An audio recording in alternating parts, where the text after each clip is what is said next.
How does the menstrual cycle work? The pituitary gland releases a follicle-stimulating hormone after the monthly menses of the female has stopped. Meanwhile, approximately 1 dozen antral follicles, sacs filled with fluid that surround the egg, begin to grow inside the ovary. At least one egg matures during this time. The pituitary gland releases the follicle and begins to produce estrogen inside the ovary in response to FSH and the luteinizing hormone. The estrogen signals the uterine lining to thicken in preparation for the releasing of the egg. This process is known as the proliferative phase of the uterus.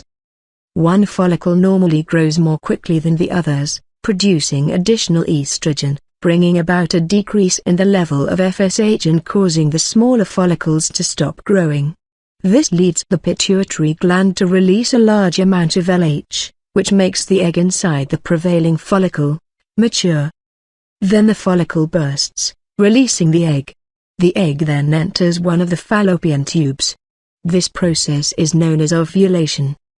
The mature egg should then join with a sperm, creating an embryo. The embryo will now begin descending through the fallopian tubes toward the uterus, where it will implant itself and develop over the next 9 months.